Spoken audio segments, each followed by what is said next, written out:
Assalamualaikum warahmatullahi wabarakatuh.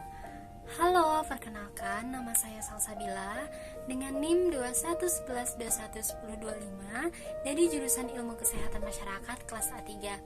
Nah, pada kesempatan kali ini saya akan menjelaskan tentang pendekatan sosiantro dalam menangani masalah kesehatan masyarakat.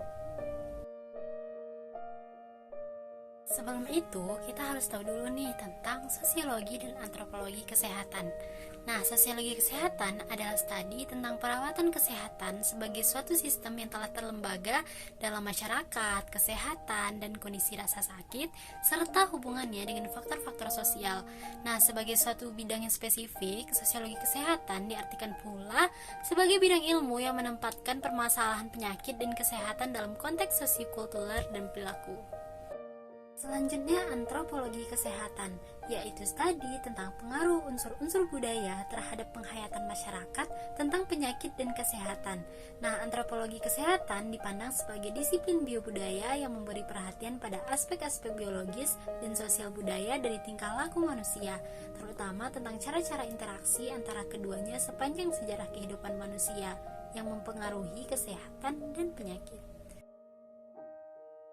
Nah, sedangkan ilmu sosioantropologi berupaya menjelaskan dengan memberikan pemahaman dan kajian pada ilmu kesehatan, terkhusus ilmu kesehatan masyarakat, bagaimana cara kita mempengaruhi seseorang sehingga bisa merubah pola perilakunya, atau menyelesaikan masalah kesehatan masyarakat dengan mengubah pola perilaku individu atau tokoh masyarakat dilihat dari faktor sosial, budaya, ekonomi, dan berbagai faktor lainnya. Pendekatan antropologi melalui masyarakat dalam penyelesaian masalah kesehatan bisa dilakukan dengan yang pertama, menggerakkan dan membina peran serta masyarakat dalam penyelesaian masalah kesehatan dengan melakukan penyuluhan kesehatan sesuai kebutuhan masalah kesehatan setempat. Yang kedua, pemerintah menerapkan dan menjalankan Puskesdes. Dan yang ketiga, penyuluhan kesehatan masyarakat ditujukan untuk memelihara dan meningkatkan derajat kesehatan masyarakat. Teori pendekatan sosial dalam kesehatan. Yang pertama yaitu teori sistem.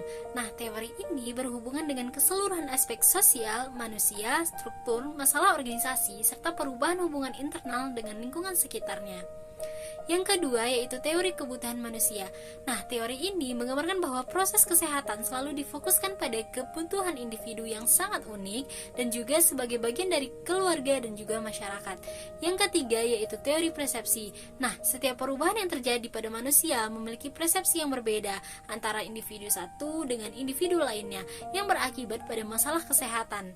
Yang keempat, teori informasi dan komunikasi meliputi kemampuan tenaga kesehatan memperoleh data atau fakta, menyeleksinya, memproses informasi tersebut sampai ke tahap memutuskan bagaimana seseorang tenaga kesehatan dapat menjalankan komunikasi yang efektif dengan masyarakat, pasien, ataupun kliennya. Yang kelima yaitu teori pengambilan keputusan dan penyelesaian masalah. Nah, teori ini menuntut seseorang menerima hal baru, perbedaan, dan aspek yang lebih kompleks dalam lingkungan yang sudah ada. Teori sosial dalam kesehatan. Yang pertama yaitu teori perilaku individu. Nah, perilaku baru yang terjadi apabila ada sesuatu yang diperlukan untuk menimbulkan reaksi yang disebut dengan rangsangan, meliputi perilaku yang tampak ataupun yang tidak tampak. Yang kedua yaitu teori sosial kognitif. Nah, perilaku terjadi karena proses kognitif dan interaksinya dengan orang lain serta lingkungan di sekitarnya. Yang ketiga yaitu teori perilaku interpersonal. Nah, mengusulkan bahwa minat perilaku ditentukan oleh perasaan yang dimiliki manusia terhadap perilaku tentang apa yang mereka pikirkan dan apa yang seharusnya dilakukan. Nah, dipengaruhi oleh kondisi lingkungan dan fasilitas yang dimiliki. Yang keempat yaitu teori motivasi untuk proteksi. Nah, kita melindungi diri kita ketika terjadi suatu ancaman dan kemungkinan yang dirasakan, kejadian atau ketentuan, efektivitas perilaku yang disarankan dan yang dirasakan atau self-evaluasi.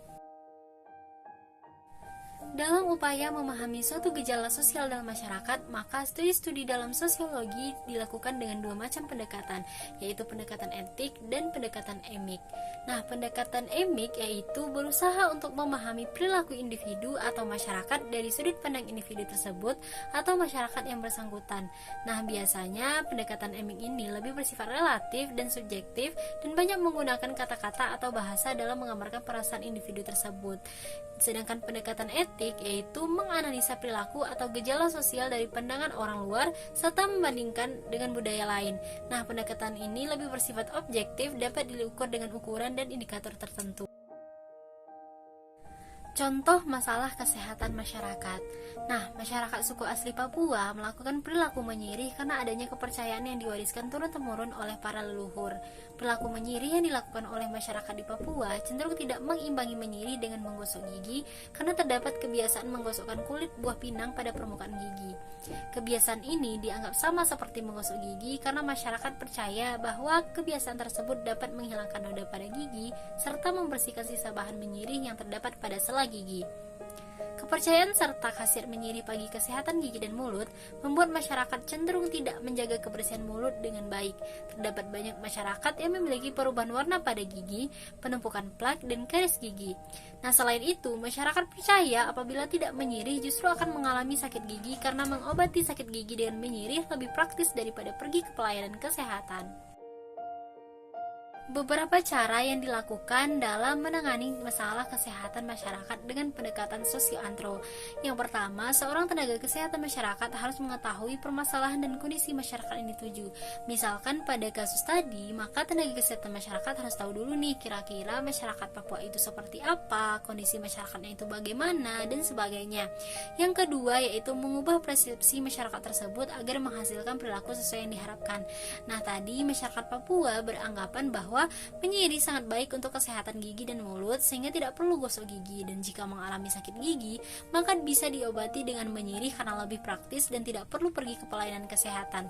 Nah, di sini tenaga kesehatan masyarakat bisa mempengaruhi tokoh masyarakat yang terlebih dahulu dengan menjelaskan bahwa menyirih yang tidak diimbangi dengan menjaga kesehatan gigi dengan menggosok gigi akan merusak gigi karena menyirih mengandung kalsium hidroksida, di mana jika pH-nya tinggi akan menyebabkan rongga mulut bersifat basah dan menghasilkan suatu jenis oksigen reaktif berbentuk hidroksi radikal, serta menyediakan fasilitas kesehatan di mana para masyarakat kurang mampu bisa memeriksakan kesehatan gigi dan mulutnya secara gratis.